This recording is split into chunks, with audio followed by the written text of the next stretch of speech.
course, it's a 6-day tournament, 9 group games, plus a classification game. US will be hoping it's the final. Merkus, and that looks like it's a 2-on-1.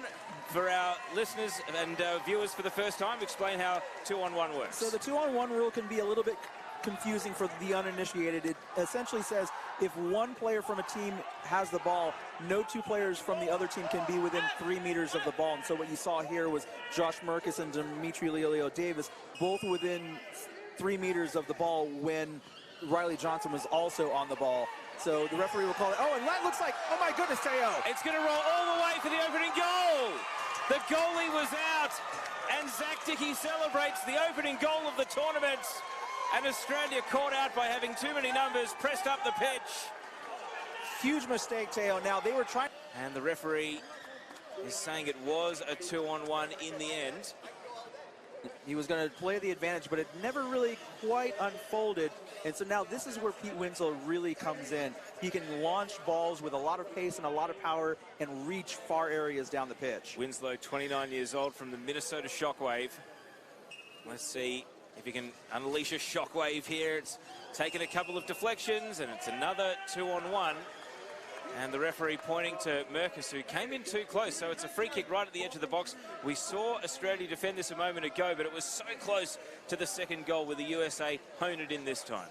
Now, I'm going to say I did see the center referee, Leo Fraga, officiate some of the practice sessions, and his interpretation of the 2-on-1 rule is extremely tight. So both teams are going to have to really adjust and stay far away from each other. Winslow, and it's there! Inside the post, and that is brilliantly done from Riley Johnson to make it 2-0 to the United States of America.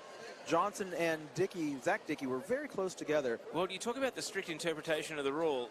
On this occasion, Merkus there has been blown for a 2-on-1, even though he was really back guarding in the goal space. We've got another change. Zach Dickey hyping up his teammates as he is subbed off. And Pete Winslow comes back on for his second spell. They like this free kick, I'm suspecting.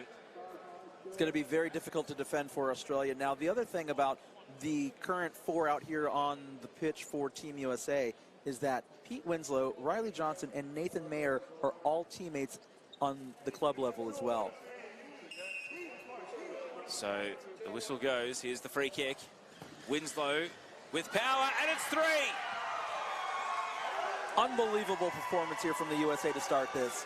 Jordan Dickey this time, he got the touch on the cross, and the free kick taking of Pete Winslow is proving to be a masterstroke here for the United States of America as they go 3-0 up in 15 minutes. Oh, the assistant referee's pointing the other way, so the Australia bench thought they had the restart, but in fact it's going the way of Winslow and the USA. We were right on the scene. Did they get it right? Yeah, I think they got it right there, Teo. Winslow looking for hair. Listen to the crowd. The United States cheering as Lexi Hare makes it 4. And Pete Winslow absolutely blasted that ball all the way across the pitch. Lexi Hare was right there and put it right behind Turnbull. An unbelievable shot. Perfectly placed. It just came inside the post. What Tracy Mayer is doing here, he's getting some of his non-starters into the match to get more experience because the competition's just going to get tougher throughout the World Cup, and they're going to need everybody. And in terms of the size and the length of the World Cup, we'll stay with play here because it's 5. And the man who started it all, Zach Dickey, able to ghost in. A bit of disorganisation in the Australian defence, and that allowed Dickey to find a hole to just drive in and score what you'd have to describe as a tap-in to make it 5-0. It really was, and it was such a calm play by Zach Dickey because a lot of other players may not have seen that opening behind the Australian defence. And as you said, all he had to do was tap it in. And now they have their 5th goal, Teo.